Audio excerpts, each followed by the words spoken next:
tomar um cafezinho. Chega pra cá, bora tomar um cafezinho. Chega pra cá, bora tomar um cafezinho.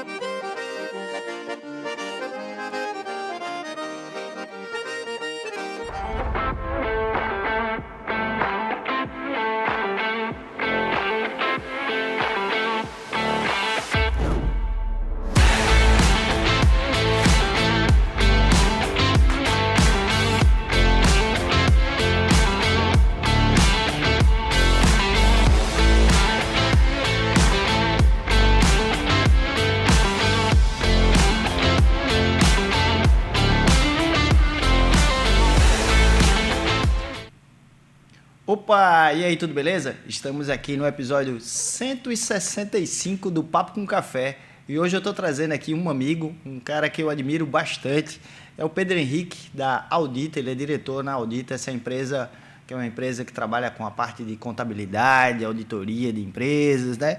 E tudo isso. E a gente tá aí, ó, nesse início de ano, porque todo mundo diz que o ano começa depois do carnaval, né? Então, Pedro Henrique, seja muito bem-vindo à bancada do Papo com Café. Feliz ano novo, né, Guga? Feliz ano novo. Startou aí. Por mais que eu acho que a gente já tenha começado com o 220 ligados já, final de 2025. Exatamente. Tivemos muitas mudanças, né? Mas é como se o ano começasse agora, né? Entre aspas, infelizmente, mas porque aí. Tem essa cultura, né? Muita gente diz assim, não, o ano só começa mesmo depois do carnaval. E tem coisas assim que, por incrível que pareça, no mercado, a dinâmica é outra. A gente sente uma aceleração. Talvez nem que comece agora, mas assim, o começo do ano é muito assim, deixa eu estudar, entender como é que é. Mas essa semana já teve outra pegada, já teve uma outra aceleração, né? Mesmo assim, durante o carnaval, muito contato, muita coisa acontecendo, agendamentos. Então, assim, o negócio vai, né? É notório, de fato, virou ali a semana do carnaval, já é notório que a cobrança, negócios começam a acontecer e ninguém combina, né? Ninguém combina, é natural, já vai acontecendo. A gente sempre gosta, Pedro, quando traz um convidado aqui, para que ele fale um pouquinho do antes do profissional, falar um pouquinho da pessoa, né? Pedro nasceu em Natal, estudou aonde? Conta um pouquinho aí da tua história de infância e adolescência aí pra gente aí conhecer um pouco mais do Pedro. Legal, rapaz, vou contar, a pessoa vai ficar com raiva de mim, viu? Eu, Pedro Henrique, né? Filho de Rita e Pedro, é um militar e uma professora, né? Nasci em Natal, no bairro do Alecrim, né? Ali próximo a Descina Marinha ali, sim, uma ladeira que tem, morei muito tempo, tá? E estudei em várias escolas, Reis Magos, Salesiano. Meu cunhado foi diretor do Salesiano muito tempo, Mário Sérgio. Mário Sérgio, foi meu coordenador lá. Pronto. Foi minha época de Salesiano. Quem não conheceu o Mário Sérgio não estudou no Salesiano. E ele me convidou a sair da escola, porque não estava dando certo, estava dando muito trabalho. E aí me convidou a sair na época. Por isso que eu disse que minha tia fala muito, né, que eu mudei da água para o vinho. Eu era uma criança bem agitada, bem danada. E hoje, profissional que, né, tem outro perfil, acho que a mudança é do profissionalismo ali, né, da necessidade. Mas é isso, acho que uma criança ali bem vivida, inclusive. Bem raiz, né? Raiz, né? Jogava bola na ladeira ali, deixava ali o meu dedo no paralelepípedo. Como o chaboque do dedo, o chaboque, né? no dedo, exatamente. É isso, resumindo. Cara, assim, você falou aí duas coisas, né? Reis Magos, fazia tempo que eu não via o nome do colégio, que eu lembro essa referência. Você é bem mais novo do que eu, né? Eu vou fazer 57 anos esse ano, né? Não é tão mais novo, mas é... Fiz 42 agora, dia 27 de janeiro. É um menino.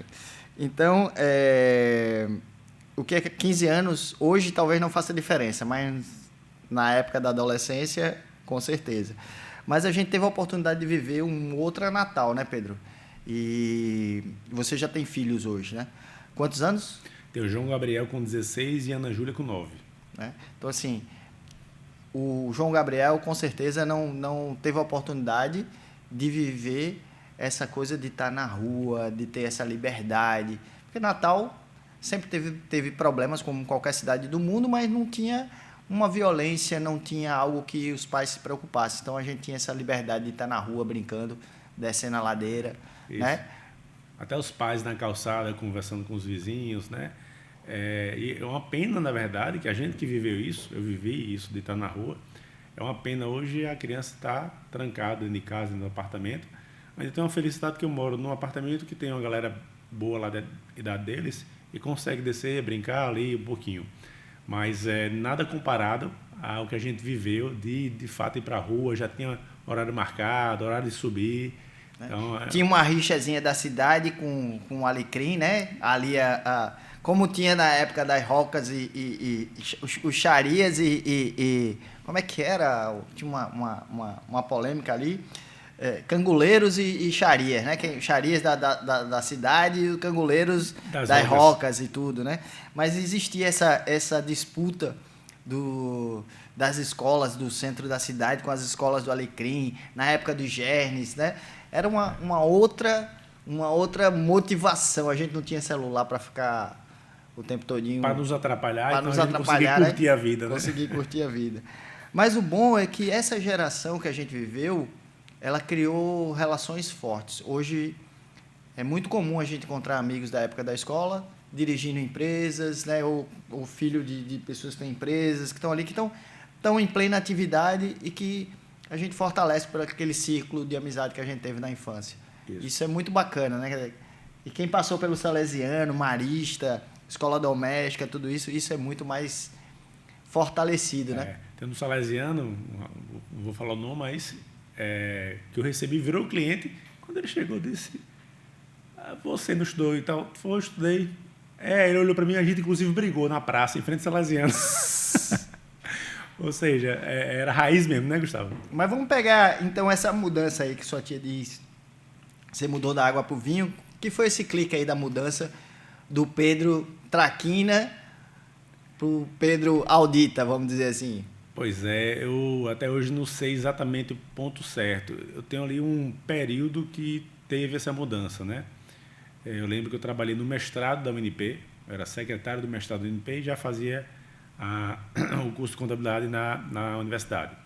E nessa virada aí, eu comecei a trabalhar na CIS de Cornélio, né, Soares, comecei a trabalhar lá junto com ele. Abner Cornélio, Abner, grande abraço. Cornélio é uma figuraça. Demais. E a Abner faz trabalhos comigo hoje, inclusive, né, parceirão. A Adela também, que é irmã de Abner, trabalhava na época lá também. E depois eu saí, fui ser coordenador em outro escritório, montei o meu e eu comecei a ministrar cursos de SPED, que foi uma mudança gigante na época, 2007, ali, 2008. Comecei a ministrar curso para contadores, né? E quando eu vi, estava o pessoal, às vezes, que estava me ensinando ali, assistindo, né? E foi uma onda que eu peguei, que eu sentei ao lado de um programador. Então, era uma mudança muito drástica na parte fiscal, né? O SPED fiscal, o SPED contribuições, os contadores, tudo louco lá. E eu entendi na programação, na origem, como é que funcionava. Tive essa oportunidade. E trabalhava numa distribuidora que tinha um regime atacadista, que era uma das primeiras que estavam obrigadas a entrar nessa demanda. E eu aprendi e comecei a repassar conhecimento. E aí, acho que bem por aí que virou a chave um pouquinho do reconhecimento, de gostar do que estava fazendo. E aí, para frente, realmente foi bem evolução mesmo. Uhum. E nasceu meu filho também. Eu lembro que eu trabalhava ainda, né, em outras empresas, e nasceu meu filho e eu precisei correr para segurar a pancada financeira. A responsabilidade é outra, Isso, exatamente. Né? Então, o choque de responsabilidade. A grande culpa, na forma positiva também, com certeza, foi João Gabriel, que nasceu ali, eu tive que correr para fazer a coisa acontecer. Então, tanto o reconhecimento ali de repasse, né, de informação, eu comecei a gostar daquilo ali, quanto o nascimento de João Gabriel. Pedro, essa coisa assim, a contabilidade ela vem ganhando espaço de uma maneira muito positiva, porque assim, antigamente, eu vou colocar assim na visão do leigo, que a gente só olhava para o contador no final do ano para fazer o imposto de renda, ou para o mercado imobiliário o contador passou a ser importante. Porque a gente viveu, eu particularmente vivi o momento que a gente não sabia fazer outra coisa a não ser vender com banco, mas de uma maneira muito informal. Era época de Banderne, dessa outra coisa assim, que o próprio gerente é quem aprovava os créditos. Então, assim, não tinha muita formalidade em termos de documentação. Aí chegou um determinado momento que a gente começou a trabalhar com o financiamento do SBPE, da Caixa, e começou a ter exigência assim, dizer assim, pô, quem é você, como é que você ganha, quem é o teu empregador, essa coisa toda. E o Minha Casa Minha Vida explodiu. E apareceu uma figura de contadores, né? Apareceu a figura dos contadores com a solução para que ele fizesse o tal do Prolabore, que foi até um problema, porque, assim, como em diversas profissões, algumas pessoas não usam da maneira correta. Porque ali virou uma máquina de fazer dinheiro, porque era a máquina de fazer... O Decore. Decore, né? Ah. Eu falei... O Prolabore, Prolabore, que é o salário do sócio. O Decore. Então, assim, todo mundo fazia Decore e não sei o quê. Eu me lembro que tinha um escritório aqui em Natal, que era uma escadinha assim. Quando você chegava, tinha uma fila de uns 10 corretores esperando ali para o contador preparar o Decore, porque o cara já estava com a pasta para dar entrada no banco. Então, assim, essa criação de renda, essa fantasia que o próprio banco disse, epa, peraí, tá bom, já veio demais sem solidez, sem realidade, né?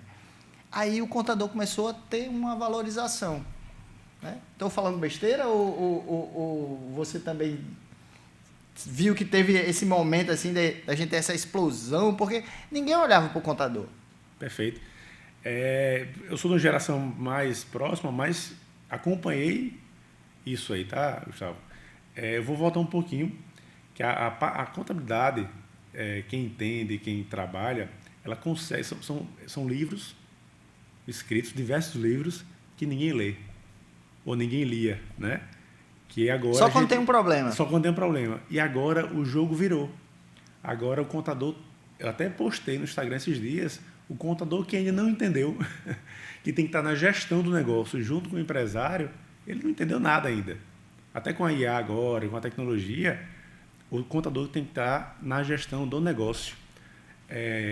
E a ferramenta contábil, nem o próprio contador, a maioria pelo menos, não valorizava o que ele entrega, né? Você tem ideia, não sabe, o contador, a maioria, não sabe precificar os seus honorários. Eu mexi uma palestra lá em Mossoró, Gustavo, e aí eu estava lá falando sobre honorários contábeis, e aí uma pessoa que eu conhecia, fulana, eu tenho uma padaria com 10 funcionários, fatura 100 mil por mês, tem isso, aquilo, tal, quanto é que você me cobra para fazer contabilidade? Ela, 2 salários. Ela disse, fulana, por que 2 salários? Por que salário? Porque você não muda sua precificação. Se um supermercado vai vender um pirulito, eu sei quanto custou aquele pirulito, quanto é o imposto, quanto é a minha margem e tal, e eu chego no preço. E o profissional, que é para ter a maior instrução possível ali, para fazer aquela precificação, não faz. Então, a própria classe se acostumou durante muito tempo um conformismo ali de tá na zona de conforto, né? Tinha ali a receita recorrente e não entregava nada mais para o empresário. E isso vem mudando por necessidade do mercado mesmo, tá? E a contabilidade tem muita ferramenta para entregar coisa bacana. Hoje em dia, o pessoal está atrás de quanto é que gerou de resultado no negócio. A gente faz análise que a gente, inclusive, sugere. Dessas lojas aqui que você tem, fecha essa terceira, que está dando prejuízo e está absorvendo o lucro das outras 2. Olha só, o cara nem enxergava isso, né? Além do seu resultado, será que você está gerando caixa lá embaixo? Depois que amortiza seus passivos e tudo mais? Então, você está junto do empresário, de fato. E aí a Receita Federal, cabe dizer também, que tem uma grande ajuda nisso, porque ela força o empresário a se organizar lá com a tributação e tudo mais, e aí o contador é procurado também para ter essa organização maior. E a gente via um Brasil de muitos anos atrás que a regra era assim, como eu posso sonegar mais para ter melhor resultado? E hoje a regra é como eu posso planejar tributariamente para que eu tenha uma eficiência tributária, Isso. que eu pague menos impostos, porque assim, não é ilegal que eu planeje a minha tributação. Porque às vezes assim, um erro de como é feita a contabilidade ou de como é constituída a empresa, se eu quero lucro presumido, se eu quero lucro real, vai determinar a minha rentabilidade, né? E vocês estão prontos para analisar e dizer assim, pô, o melhor caminho é esse, o melhor caminho é aquele outro, né? E é aí que a gente tem que agregar valor. É melhorar o desempenho, melhorar a última linha da DRE, né? Chega alguns clientes lá, agora nesse ano inclusive, e diz, Pedro, tem uma clínica de saúde e tal que está utilizando o modelo de SCP. SCP é muito usado na construção civil, né? Na construção civil. Eu entendo bem de SCP, né? Não acho que é adequado para o seu negócio. Vamos fazer a conta sem SCP? Com planejamento tributário correto, tal. Abri o Excel na hora, fazendo lá uma simulação para eles. Caramba, não precisa. Pois não precisa você assumir esse risco. Sim. E você está aí, talvez a Receita entenda de outra forma, porque esse sócio que está participando, o médico, ele não é sócio participante. Ele é um sócio oculto, né? Pois é, está participando ali, mas ele assume responsabilidades a mais. Então, a gente, quando entra nessa fase de melhorar o desempenho do negócio, a gente sabe fazer isso. E quando encontra esses dois zeros, o empresário querendo também, é sucesso. Eu tenho visto, assim, eu tenho a oportunidade de sentar com algumas empresas que estão fora do eixo Natal, né? Tá sentado ali no eixo Rio, São Paulo, tá ali com o pessoal do agro e tudo. Quando eles vêm para cá, e é interessante que a mesa deles, na composição da mesa, tá lá o incorporador, o investidor, né?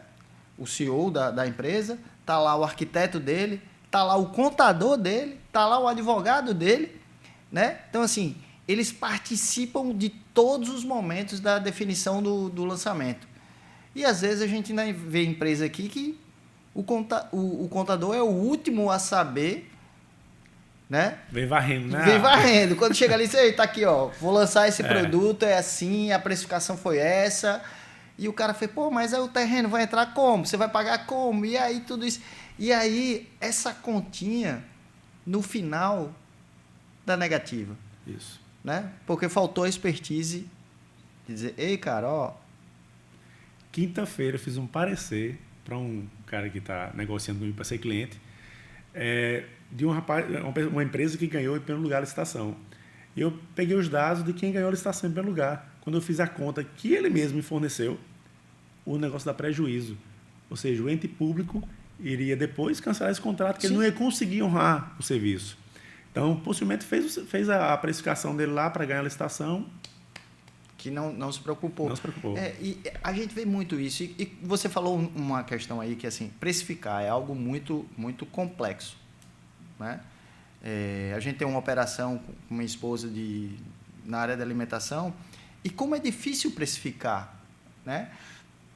Porque tem diversos fatores. Além do meu preço, existe o senhor do mercado, que é o próprio mercado.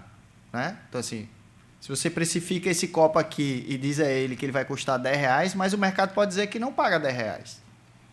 Então, além de eu fazer toda a estruturação de composição de preço, eu tenho que entender também se ele cabe naquele mercado. Se não cabe, então não é hora de eu colocar ele à venda, né? Ou se não cabe, existe alguma estratégia de redução de custo legal, Sim. Que é uma elisão fiscal e não evasão fiscal. Sim. Que é a diferença negação. Que é o planejamento tributário, né? Isso. Então, ali a gente consegue ter algum planejamento ou está limitado ali já? Já é o máximo que a gente consegue. Então, sempre é estudar de fato aquela precificação. Você faz, se não fizer sentido aquele negócio, para que você vai entrar? Hoje, Pedro, a gente tem uma grande preocupação, porque eu vejo o seguinte: todas as áreas do ecossistema imobiliário estão se profissionalizando e se profissionalizando de uma maneira muito rápida. E principalmente depois da pandemia, porque a pandemia ela foi um acelerador de processos, na minha visão.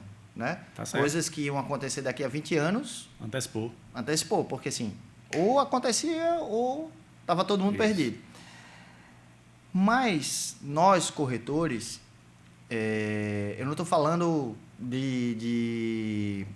das grandes imobiliárias, porque sempre tiveram estruturação, sempre tiveram uma estrutura contábil mais robusta, né?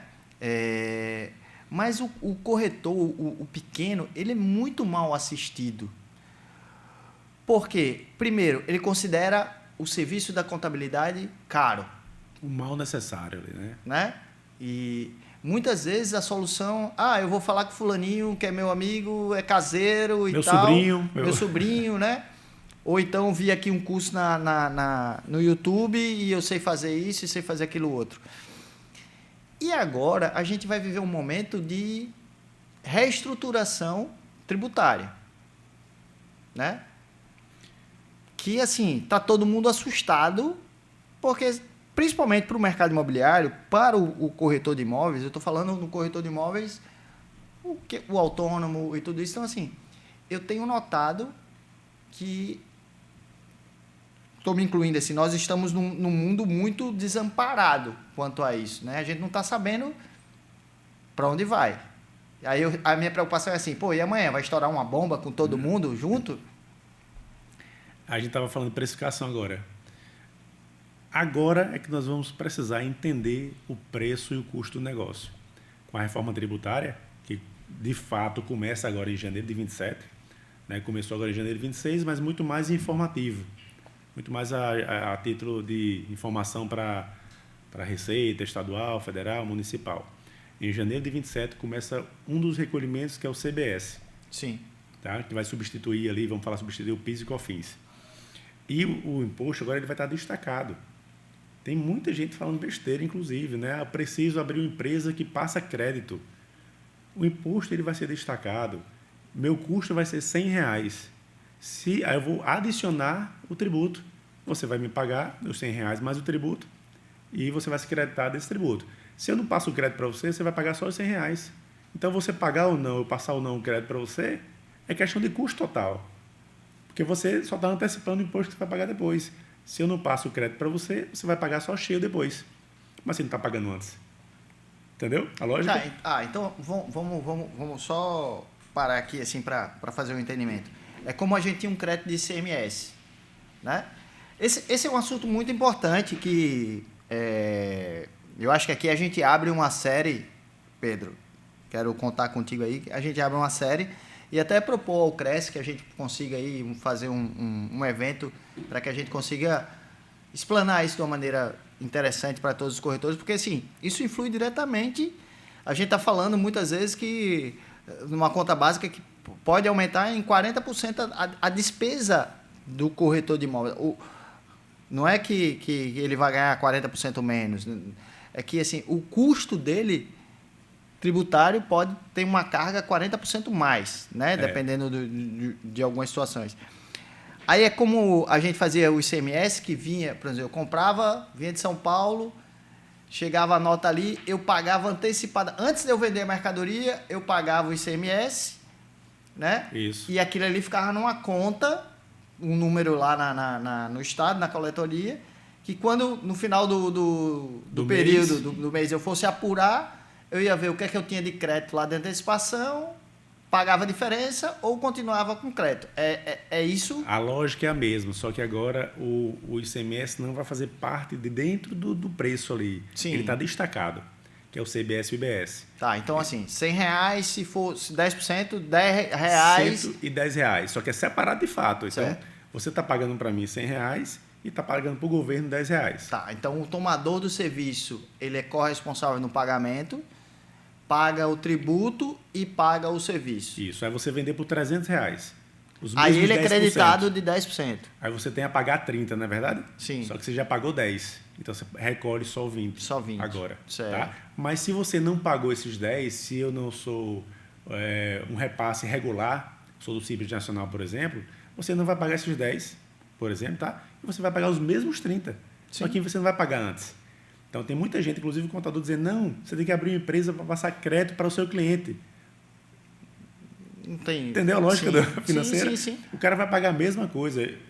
Para quem precifica corretamente, se eu vou pagar mais tributo, eu vou ter que aumentar para o cliente pagar esse destaque de ICMS. Então, é a mesma coisa que a gente tinha na nota fiscal, pessoa física e pessoa jurídica, né? Quando eu tomava um serviço de uma consultora como pessoa física, né, eu não tinha o tributo do INSS, né?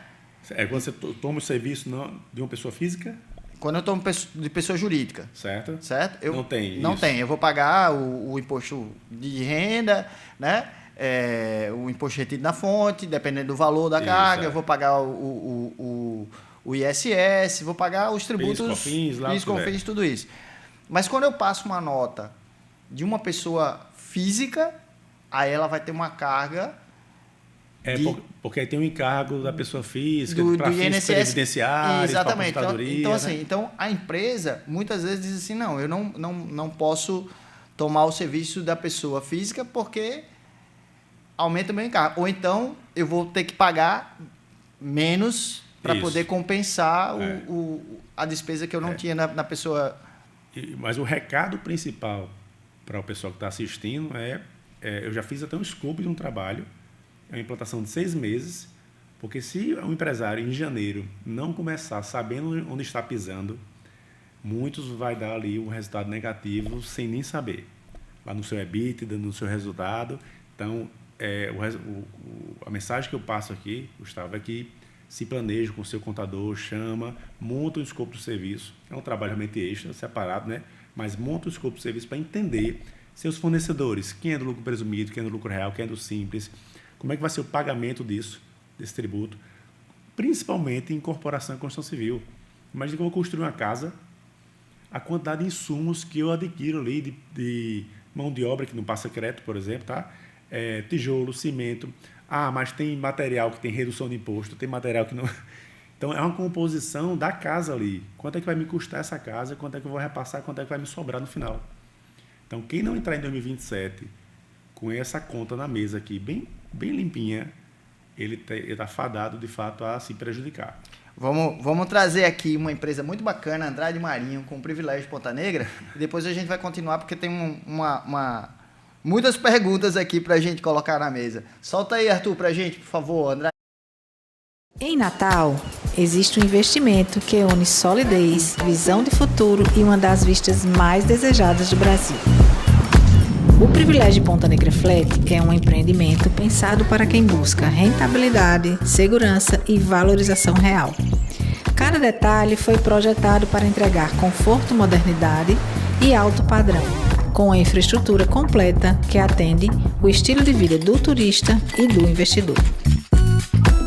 Com localização privilegiada, estrutura profissional de hospedagem e um projeto assinado pela Andrade Marinho, construtora com mais de 30 anos de credibilidade, o Privilégio reúne o que realmente importa: qualidade na entrega e confiança no investimento. As obras avançam, a expectativa cresce e as últimas unidades estão disponíveis. Se você quer investir com segurança em um empreendimento que gera renda e valorização contínua, invista no Privilégio Ponta Negra Flat. Andrade Marinho, construindo hoje o futuro de Natal.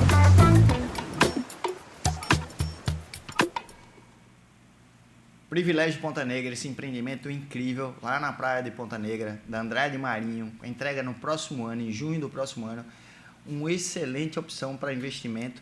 E tem uma coisa muito bacana, que eu vou até depois aqui falar com o Pedro, para ver se eu estou falando certo. Sabe o que é? É que esse é um empreendimento que você pode comprar agora. Quando você receber, você vai ter um sócio pagador, né? Porque você vai alugar o teu imóvel e vai ter uma contribuição dessa geração de renda do aluguel pagando o teu financiamento. Então, assim, é muito bom para o investidor, a rentabilidade dele vai aumentar mais ainda porque ele não vai pagar 100% do imóvel, né? Ele vai ter alguém contribuindo e ele pode estar pagando aí 60% ou 70% apenas do imóvel dele, né? E com a rentabilidade muito maior. Isso. Tem até uma conta que acho que até a Andrade já deve ter feito, né? Mais ou menos a estimativa da rentabilidade, isso, exatamente. Né? Então, assim, isso é muito bacana.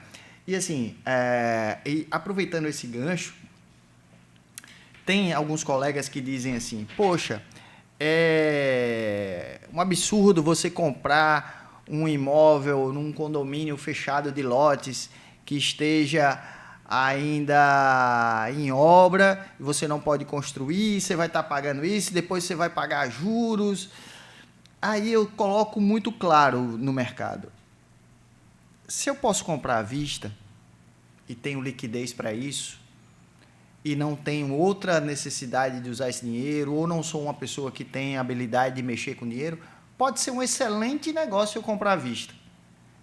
Como pode ser um excelente negócio eu comprar com o financiamento, né? Lógico, se eu compro um imóvel e eu vou no aquisição e construção da Caixa Econômica, onde eu tenho já o meu custo de obra sendo financiado pela construtora, né? Ou pelo banco. Se eu tenho um custo de financiamento, mas eu já estou morando, lógico que é muito mais interessante para mim, mas é muito da necessidade do cliente. E eu nunca vi ninguém emprestar dinheiro para o outro que não cobre juros, né? Então, às vezes, colocam... A gente tem um corretor que ele é bem polêmico nesse aspecto, e ele sempre está colocando isso, pô, isso é desonesto, é não sei o quê. Cara, se eu estou tomando emprestado, é justo que eu tenha a minha rentabilidade. E muitos corretores ainda confundem o que é juros, né? E o que é atualização do INCC, né? O que é a correção. Porque assim, uma coisa é a manutenção do poder de compra e outra coisa é o ganho de capital. Isso. Os juros é o custo do dinheiro, né? Então, eu estou lhe emprestando aqui um valor e isso tem um custo, né? E a atualização não, tudo aumenta. Inclusive o dinheiro, os R$1.000 do mês passado, não é o mesmo R$1.000 desse mês.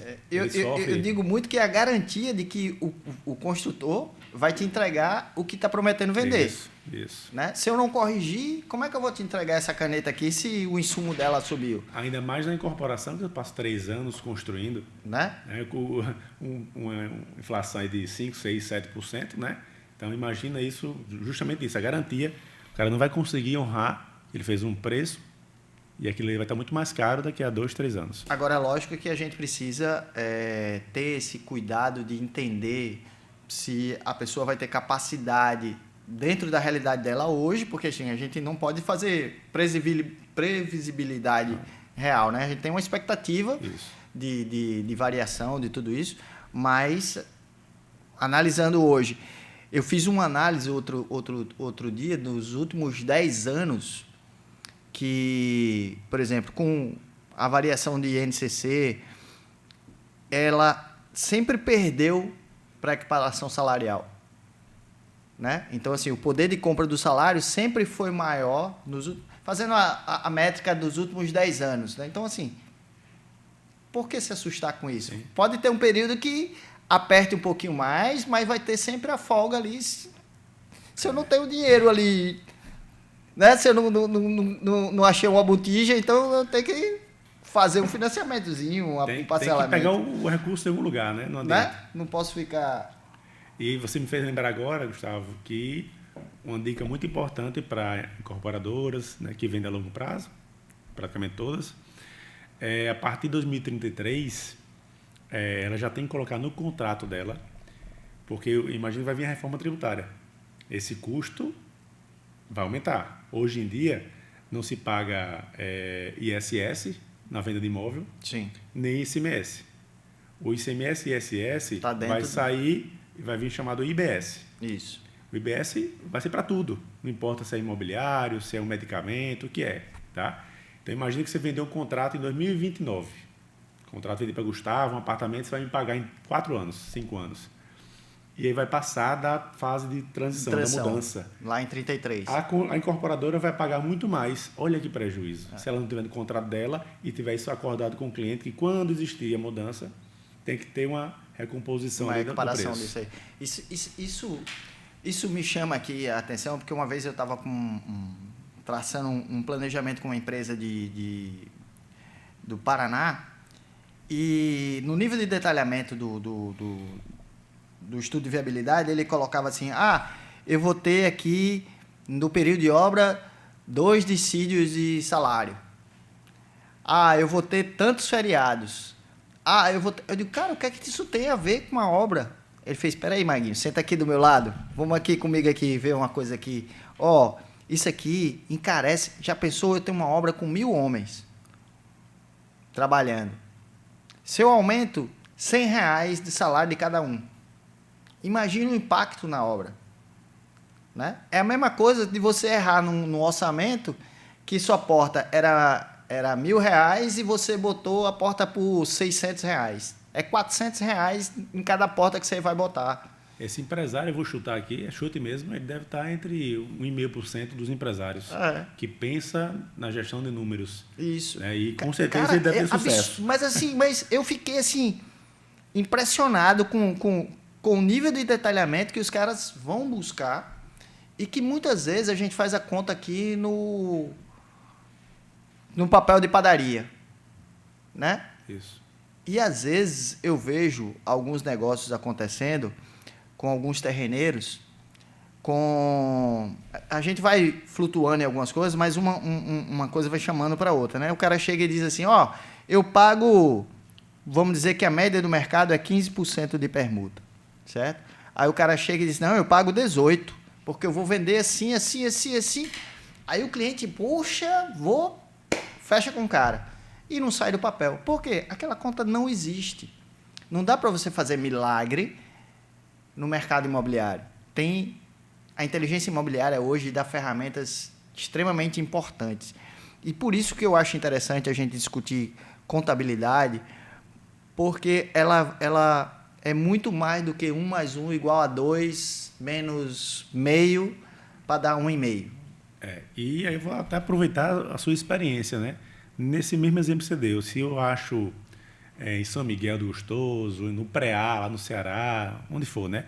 Se eu acho algo muito diferenciado, que tem a margem muito boa, pode ser até que dê para esticar a corda um pouquinho, mas continua sendo os mesmos 15%, 18%.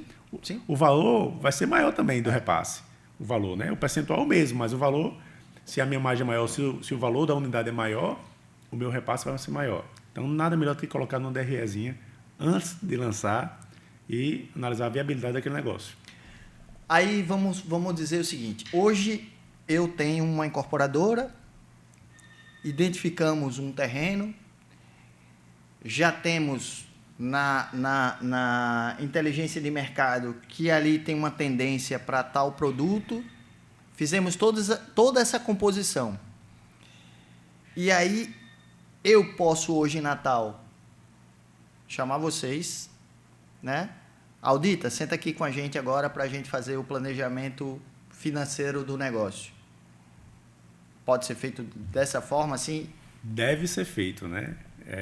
Isso mitiga realmente muito problema futuro. Eu já acompanhei incorporadora que fez uma permuta financeira, que nada mais é do que uma compra e venda, né? Eu recebo terreno e lhe pago ali o valor durante os recebíveis do negócio. Então, já recebi incorporadora que a conta contábil dela não deu resultado positivo.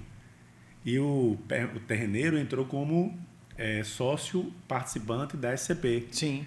Eu não posso passar resultado positivo se não tem resultado positivo para o sócio.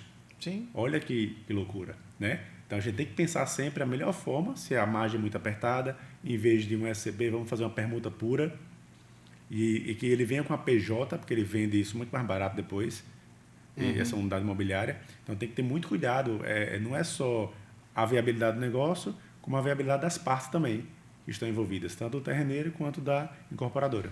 Vamos lá. A gente tem se deparado também no mercado com alguns pontos que diz assim, cara, eu não quero mais alguns terreneiros, os terreneiros mais experientes, principalmente com o loteamento, né? Sim. Ele diz assim, não quero permuta financeira. Porque nunca acaba. O cara fez um loteamento lá de 1.000 lotes, né? E a época 30%, então ele tem 300 lotes.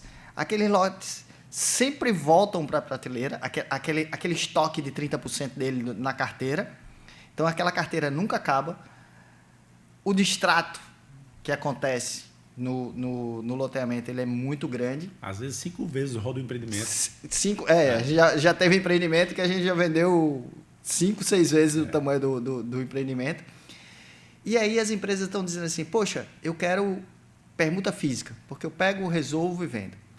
Aí vem um outro terreneiro que troca por apartamento. Aí ele faz, não, eu não quero permuta física, eu quero permuta financeira. Por quê? Porque se eu receber 10 apartamentos, eu vou ter 10 IPTUs, 10 condomínios, até eu vender.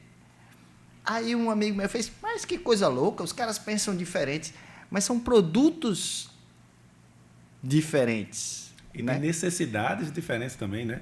Terreneiro, cada pessoa lá tem sua necessidade financeira, familiar, o que você imaginar. Né? E o apartamento, o produto, ele é um produto de uma liquidez diferente e de um time de venda diferente. Eu tenho a probabilidade de zerar aquele prédio muito mais rápido, porque eu não tenho esse turnover tão grande de troca de titularidade. Quando você financia pela Caixa, o cara já não devolve mais. Exatamente. Né? Aí é uma questão com a Caixa. Né? E volta para a carteira da incorporadora, né? E aí eu tenho visto uma outra coisa também, Pedro, é que hoje os bancos, as fintechs, os fundos, sempre tiveram um apetite gigantesco pelo mercado imobiliário, né? Pela segurança, pela liquidez, pelo trato do negócio. A garantia é muito mais fácil. Muito mais fácil, e a gente tem isso.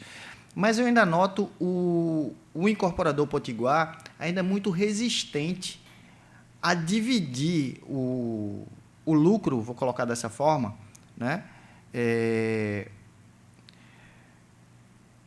Com esses fundos, né? Mas eu entendo que você aumenta a sua capacidade de produção, eu entendo que você dá mais velocidade, você tem uma coisa que hoje, para mim, é muito mais importante você ter obra do que você ter o título de propriedade do terreno. Então, assim, você quando tem um fundo que está ali garantindo a operação, te dando suporte, você vai botar ali na obra 2 milhões de reais, todo mundo vai ver já a alvenaria subindo, né?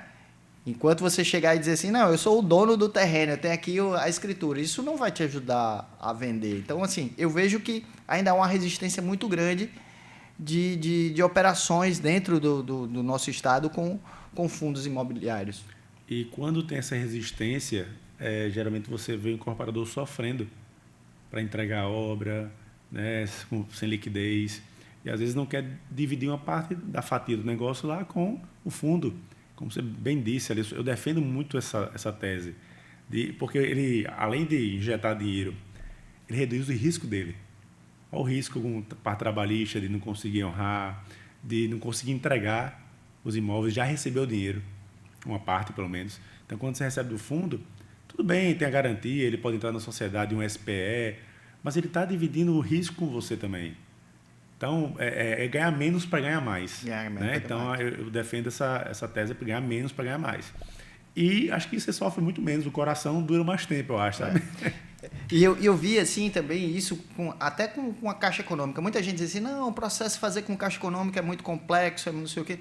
Mas a gente tem algumas vantagens quando o incorporador ele vai para o banco, né? Primeiro, ele ganha uma chancela comercial gigantesca. Na hora que eu tenho uma assinatura de uma Caixa Econômica, de um Bradesco, de um Itaú, anunciando a venda daquele empreendimento, eu ganho muito mais credibilidade. Naquele momento, ninguém está preocupado quem é a consultora. Tem a chancela bancária ali. Tem a chancela bancária. Né? E aí, na hora que eu coloco isso no produto, por exemplo, hoje a Caixa Econômica, nos empreendimentos de produção dela, né, ela tem a condição de ofertar 10% de sinal, aonde a gente tem no mercado a população que não faz poupança, que não se prepara para comprar o imóvel, né, que não tem essa programação. Então, na hora que eu coloco 10% durante a fase de obra, que sejam 36 meses, vai ficar confortável, porque o cara tem que pagar um aluguel enquanto está acontecendo a obra, e aí fica muito mais fácil a gente absorver aquele produto no mercado. E eu já assino hoje o processo de venda, né? Eu não espero ficar lá na frente, 36 anos, aquele casal pode ter separado, ter perdido a capacidade de renda, né? Uma série de coisas. Então, assim, eu diminuo todos esses riscos. Só que tem um ponto. Eu preciso preencher muito papel, preciso fazer muita documentação, preciso fazer as contas certinhas de viabilidade, né? Quem tem paciência acaba usufruindo, né? O BNB é um histórico de você tem que ter paciência para conseguir um crédito muito melhor. Que é o caso do BNB para capital de giro, para insumo, várias coisas, né?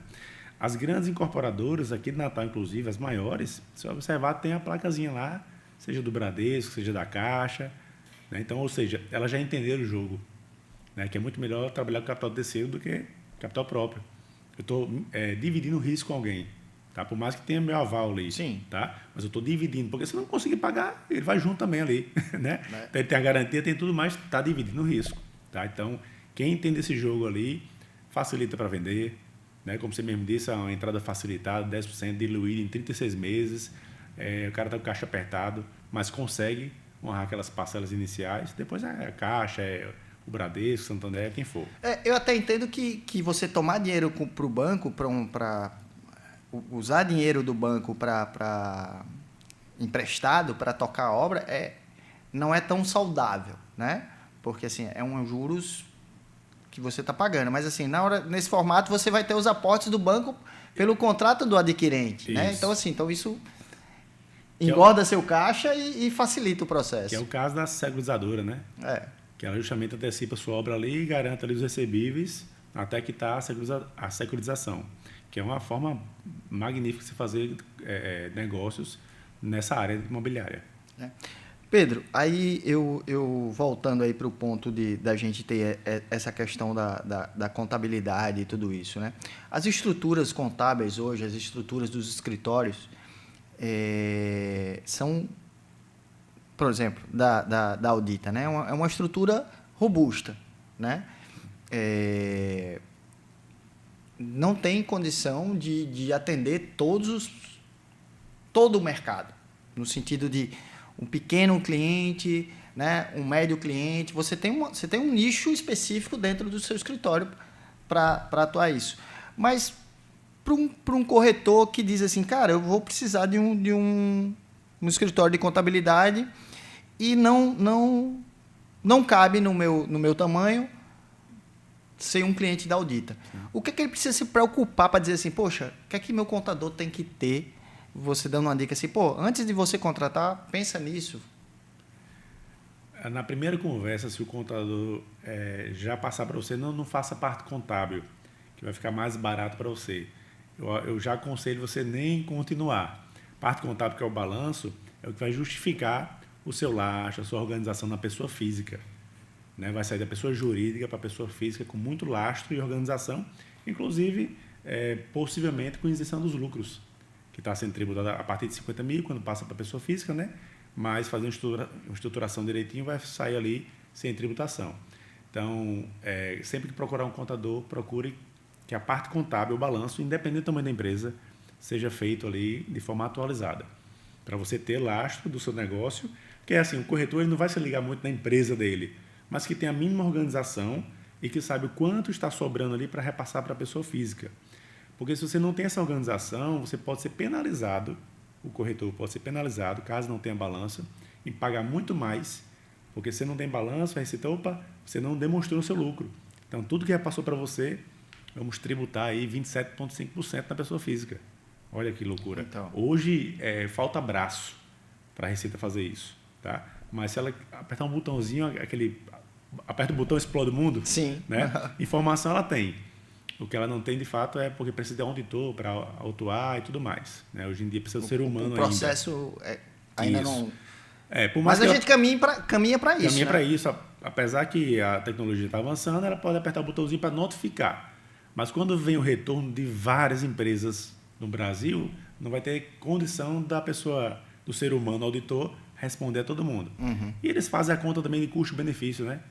Eu vou atacar aqui uma empresa que vai autuar 10 milhões... ou o corretor que, de repente, a pessoa vai conseguir 100 mil reais de autuação. Então, eles fazem essa conta também, mas, como você disse, está avançando bem.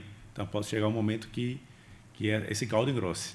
Mas isso é uma coisa que falta no nosso curso de técnica em transações imobiliárias. A gente não tem essa disciplina, essa cadeira que era para dizer assim, ei, tenham atenção à contabilidade, né? Porque é algo que passa despercebido.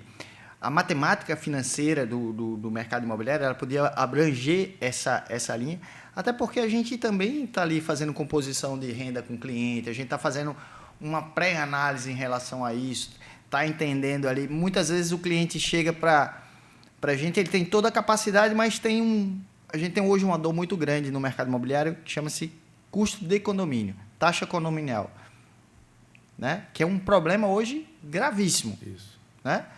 Então, assim, muitas vezes a gente tem um patrimônio bacana, e a gente vê isso muito na cidade, mas o cliente não tem capacidade de arcar. A gente tem apartamentos em Natal sendo alugados por R$3.000, apartamentos de 200 e tantos metros quadrados, onde 2.000 é o custo do condomínio. Tem uns que até, às vezes o condomínio até mais. É só para pagar o condomínio. Pagar o condomínio, o aluguel, né? Principalmente os imóveis mais antigos. Mais antigos, que não tem uma infraestrutura de lazer, isso. Não tem tudo isso, e tem um custo muito elevado nessa parte do condomínio. E muitas vezes eu acho também que nos condomínios houve momentos, hoje não, porque as operadoras, as administradoras de condomínio estão mais estruturadas nesse sentido. Mas houve muita falha contábil, o que levou a essa carga tributária, vou chamar carga tributária, não, mas essa carga excessiva de gastos com pessoal, com falta de planejamento de hora de trabalho, tudo isso, que eu acho que tudo isso tem a ver com a contabilidade, né? Quando a gente traz para a conta, né, para a viabilidade, o mundo da contabilidade, da administração, da engenharia da produção, tudo isso consegue ajudar muito. Tanto que a gente, um parênteses rapidinho, a gente montou a Nova Capital, que é a empresa de fusões e aquisições, né, compra e vende empresa, faz intermediação de negócios, faz valuation, né, avalia o negócio, então encontra o comprador, encontra o vendedor para fazer o elo. E nessa empresa nós temos engenheiro de produção, contador e administrador. Então, a organização de processos, custos, tudo isso está envolvido nessa empresa. A gente achou esse mercado justamente porque está mudando muita coisa. E quanto mais a gente tiver na gestão do negócio, seja no condomínio desse, já antes de dar problema, né? Vai dar problema, então vamos começar já a movimentar aqui o dominó. E acho que era 89, 88, sei lá, 90 e pouco, não vou lembrar agora o ano. Eu tinha uma loja lá no Natal Shopping e uma vendedora nossa estava fazendo, ela é cearense e estava aqui em Natal fazendo um curso de engenharia de produção. Foi a primeira vez que eu tive contato com alguém que falou em engenharia de produção. Aí eu dizia, o que esse curso faz, né? Assim, eu ficava assim dizendo, para que a pessoa sai lá do Ceará para vir para cá fazer um curso de engenharia de produção? O que danado é isso?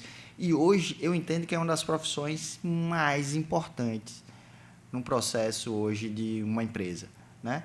Você ter todos os processos alinhados, tudo como vai funcionar. Eu sou, assim, fã do engenheiro de produção, porque mudou completamente a minha mentalidade quando eu converso hoje com alguém. Diz, pô, não, a gente tem essa estrutura, foi feita assim, né? Tá aí um exemplo, a Imob, do Valdomiro, que é engenheiro de produção, que tem uma empresa que, para mim, é a número 1 hoje do mercado imobiliário potiguar, né? É uma empresa enxuta, mas com uma força e um planejamento, né? Uma estruturação digna de qualquer empresa nacional. A Ambev, eu tenho pessoas que trabalham na Ambev que o trabalho deles é analisar o processo. Então, essa máquina que embala tal coisa, a gente pode realinhar um processo dela para melhorar a produtividade, a máquina. Sim. Então, é tudo, tanto a máquina quanto o local de um restaurante onde o cozinheiro está. Se a gente mudar, às vezes, uma peça lá, ele está aqui, daqui ele corta o sushi, ele já vira para cá, ele tem que dar quantos passos para chegar no outro balcão. Então, toda essa engenharia, né, que é engenharia de processos, trabalha, reduz o custo, aumenta a rentabilidade do negócio. Então, é fantástico, é uma profissão assim. Eu fiquei apaixonado por isso aí. Eu acho que é um negócio maluco. Mas, assim, eu vejo muito hoje, a gente tendo essa dinâmica no mercado, que mudou, né? Assim, hoje a gente já tem empresários. No Natal, o Rio Grande do Norte tem empresas gigantes, empresas que são referências a nível nacional e mundial, né? A gente tem isso. A gente já tem as pessoas investindo nessa prestação do serviço, contratando a Audita ou qualquer outra empresa em vários segmentos para poder ter essa qualidade no serviço. Me dá uma geral aí do que a Audita faz, assim, Barba, cabelo e bigode aí. Conta aí pra gente aí um pouquinho de tudo isso aí. Aí nós estamos no mercado há 16, 17 anos, né? Nos últimos 2 anos e meio a gente cresceu 4 vezes. Então foi bem... E vem muito disso, né? Do contador ali próximo à gestão do negócio que você está falando. O contador como ascensão de profissão. Então acho que está muito vinculado a isso, fora nosso planejamento que a gente destina de fato ficar ali próximo ao empresário, tá? E o que é que a gente faz? Muito voltado à assessoria contábil. E o nosso propósito é levar informações estratégicas para tomar de decisão. Lembra que eu falei que a gente escreve vários livros e ninguém lê? O que a gente está fazendo lá agora é ajudar o empresário a ler esse livro que a gente está escrevendo todo ano lá. E é muita informação importante e relevante que muda o cenário do negócio do empresário. Muda sensivelmente, tá? Então, todos os casos, a gente tem apresentação em BI dos resultados. Imagina que a folha de pagamento, eu tenho turnover, eu tenho custo para o colaborador. Você paga R$2.000 para o colaborador, mas quanto é que custa esse colaborador? 3.500, 4.000, né? Até para ele tomar a decisão se vai investir mais num setor, em um departamento. Se vale a pena treinar aquele cara ou se vale a pena substituí-lo. Isso, toda a parte fiscal. Você está comprando bem, o mercado está comprando a quanto e você a quanto, né? Você pode melhorar essa compra ou já está muito boa, está abaixo do mercado o preço. A sua DRE, que é a cereja do bolo, né? Como é que está a sua evolução de faturamento? O seu custo em relação à sua receita está aderente ao mercado? A última linha da DRE está sobrando dinheiro? A gente foca muito no resultado, tá? Então, a assessoria contábil ela é preenchida pela parte contábil, fiscal e pessoal. Tem outras coisas que é legalização, planejamento tributário, né, que tudo isso são trabalhos extras quando a empresa precisa a gente faz. Ou quando a gente identifica que há uma necessidade para se fazer para melhorar o resultado. Mas tudo parte da análise do resultado do negócio. E como a gente analisa ali praticamente mensalmente, mesmo que internamente, a gente já indica para o cliente, ó, isso aqui a gente está precisando a tomada de decisão fica muito mais assertiva, muito mais rápida, muito né? mais. E eu tomei a decisão de não ser casa de Ferreira Espeto e Pau. O meu balanço, dia 10 da audita, está pronto para eu tomar a decisão.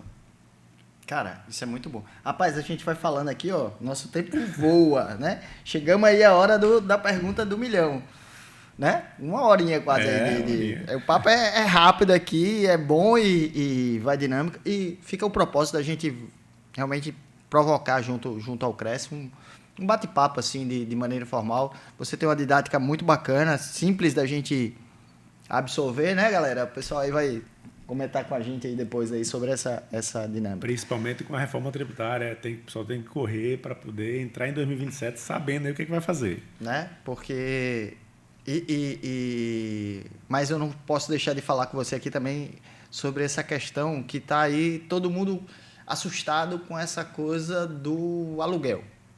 Pô, o que é que vai mudar? O que é que vai... Né?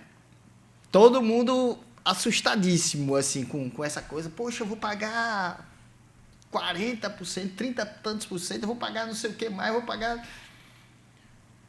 O brasileiro já tinha essa preocupação com o aluguel, né? Muita gente tem a rentabilidade de aluguel e agora a coisa vai tomar uma nova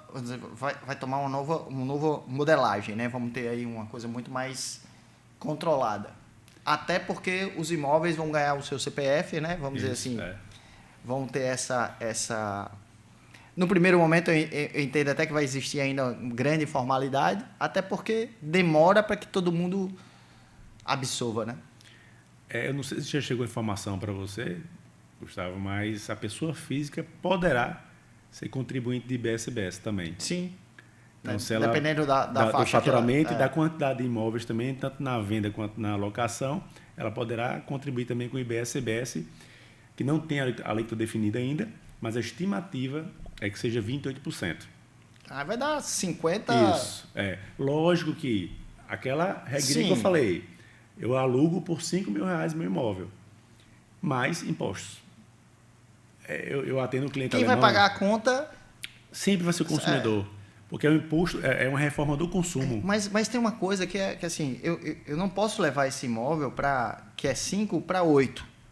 O mercado não vai absorver. Então vai haver uma vacância se não houver um alinhamento de preço. Isso. E o mercado vai ditar isso, mas aí vai ser todo mundo. Sim, todo né? mundo. Vai ter que ter. Mas aí essa questão assim. O mercado da locação, assim, ele depende do pagador, né? A gente não. Isso. Se todo mundo tiver um aumento de salário também, né? Assim, aí a coisa vai dar uma equilibrada. Mas é essa coisa que está aí, esse monstro para ser Tem uma digerido, coisa né? para amenizar que vai ter algumas reduções, né? Então, a parte de imóveis residenciais vai ter uma redução da base de cálculo de 50%. Então, eu estou alugando por R$1.000, né? Então, se for 28% IBS-CBS, iria dar ali R$280, né? Aí então, vai pagar 140. Isso, exatamente. R$140 para pagar. E você vai se creditar, só que locação quase não tem um crédito. PTU, quem vai pagar o inquilino sou eu. Então tem que analisar direitinho cada situação e se é melhor abrir logo a PJ ou ficar na PF de fato, né? Porque na PF ainda tem imposto de renda que pode chegar a 27.000%. É meio complexo. Mas esse é assunto para um próximo Papo com Café. Pedro Henrique, da Audita, diga aí nos microfones do Papo com Café o que é que você não pode deixar de falar. Vou repetir aqui, Gustavo, que eu acho muito importante. O empresário precisa entrar em 2027 sabendo onde está pisando, entendendo os números do seu negócio, junto com a reforma tributária, o que é que vai ter de mudança, né? Então, em janeiro de 27, você já vai começar recolhendo CBS de forma destacada. O que é que isso vai impactar dos meus fornecedores? Eu preciso entender esse número. Imagina eu entrar sem entender nada disso. Vai ser um tsunami ali. Samba do criador. Então, a mensagem principal vamos gerir seu negócio da forma que é para você entender os números e tomar decisão, porque senão vai ser loucura. Pô, bacana, bom demais. Fico muito feliz por tua disponibilidade, Pedro. Eu acho que foi extremamente enriquecedor o nosso papo aqui. Espero que você tenha curtido o nosso café, né, o nosso papo, e que a gente tenha a oportunidade de recebê-lo aqui mais vezes na bancada do Papo com Café. Parabéns. E parabéns pelo projeto aí, rapaz. Eu já queria vir faz tempo aí, a gente bater esse papo, Né? deu certo. A gente tinha marcado algumas vezes aí. Eu vou falar aqui de um assunto que eu sempre trago na mesa, que é sobre a depressão, essa doença que tem atingido aí muitos amigos nossos, muita gente querida e tudo isso, que às vezes deixa um profissional de qualidade distante. Então, assim, viu aquele amigo que está meio tristinho, chama ele para um café, né? Liga para ele, diz, pô, eu gosto de você, cara, você é uma pessoa importante, dá acolhimento, porque muitas coisas que aconteceram aí poderiam talvez ter sido evitadas por um abraço, por um café, por um aperto de mão. Então, se liga aí, porque isso aí pode acometer todo mundo. Se a gente for analisar, olhar para as nossas famílias, né, para todo mundo, alguém tem uma história para contar sempre perto da gente. Então, fica ligado com esses sentimentos diferentes, até nas crianças e tudo isso. A gente tem vindo um mundo tão competitivo de comparações, né, que a gente precisa estar atento. E a vaidade lá em cima, a vaidade lá em comparação com o Instagram, né? Exatamente, né? Aí olha assim, diz, poxa, por que aquele cara pode e eu não posso, porque ele conseguiu e eu não consegui. Mas é isso, gente. Esse é o Papo com Café, um episódio 165, muito bacana aqui com Pedro Henrique, diretor da Audita. Então, fiquem com Deus e até a próxima. Valeu!